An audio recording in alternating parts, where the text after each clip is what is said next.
Welcome to In the Terminal, a White Plains Youth Bureau podcast.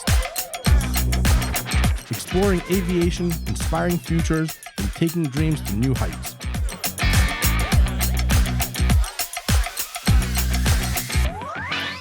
Now, let's get into it.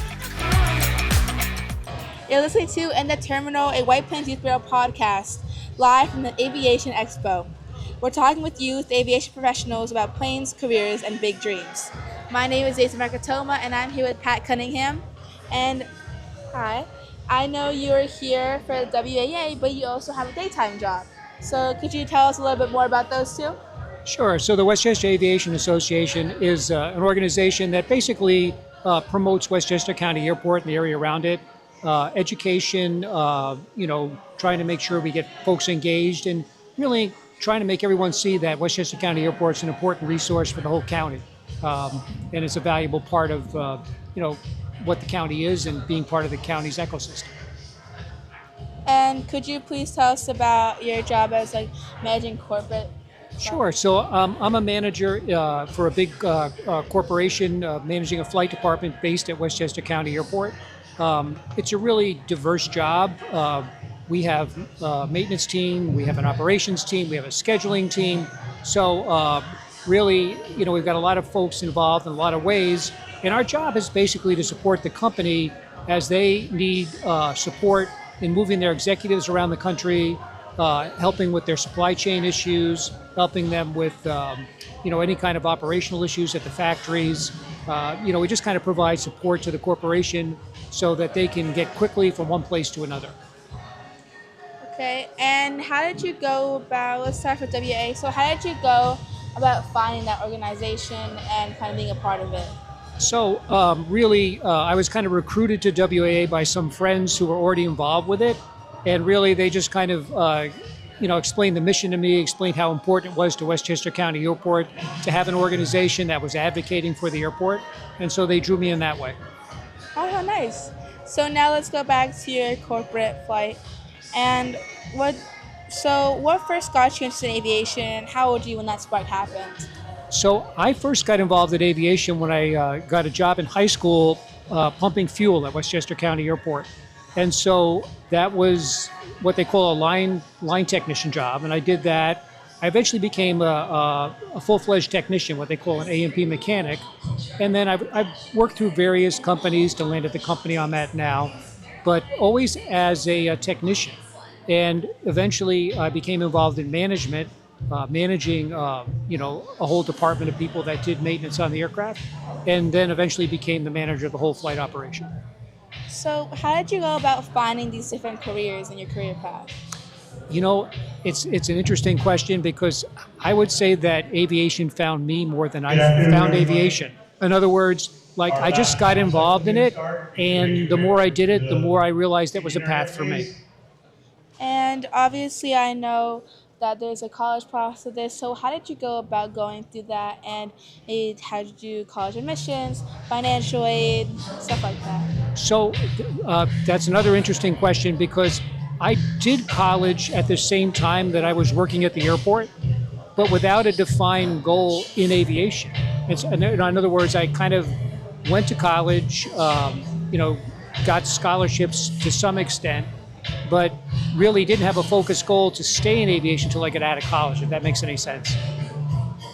And I know that it's definitely a challenging process, so what advice would you give to youth who will eventually go through that or are interested in aviation? So I would say that if you're interested in aviation, that it's a great field to become involved in, that in most jobs in aviation, you'll never do the same thing day in and day out, and that to pursue your goals. In other words, if you want to be a technician, this is a great time to become in aviation. There's a big shortage of aviation technicians. There's also a shortage of pilots. If you want to become a pilot, it's just a question of figuring out what your goals are and working hard to get there. And how do you stay sharp and kind of on track with your career? Obviously, there's a lot of stuff going on right now, so how do you maintain that commitment? I think if you're doing something that you really enjoy, it's easy to stay on track. In other words, if you're a pilot and you really enjoy being a pilot, you just kind of focus on what's my next job, how can I advance myself, and you'll always kind of stay on the right career path. And what are some misconceptions or maybe fears you had going in that you realized either weren't true, or when you did find out they were true, you got through them? So I think one of the biggest misconceptions about aviation is it's really hard to get into. It's not. It's really just a question of is this what you want to do? Is this what your passion is, right? Is this what you want to do for your life's work? And then just kind of finding a path in there, whether it be school, getting your flight ratings, but something to do it, that way. And so, was there any specific certifications or licenses you had to get in order to get to where you are today? Yes. So the big thing, if you want to be a technician in aviation, is you need to become an airframe and power plant mechanic. So that takes a couple years. Usually it comes with an associate degree. It doesn't have to. But there's some great schools in this area that have good A&P programs that can support that. The other thing I did later in my career is I did something called Certified Aviation Manager with MBAA. That was very valuable also in helping me understand what it was like to manage in aviation. So, how has aviation technology changed the most during your career? I think what's happened, at least in the part of aviation I'm involved with, is the technology has grown by leaps and bounds.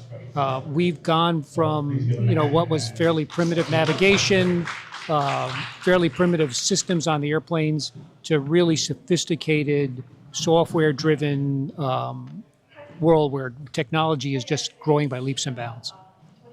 And what is some advice that you give to our youth who are trying to go through that process? I would say, just as I said before, if you've got your goals, stick to them, don't give up, and eventually you can get where you want to go. Thanks for listening to In the Terminal, brought to you by the White Plains Youth Bureau. We hope you feel inspired. Until next time, keep looking up.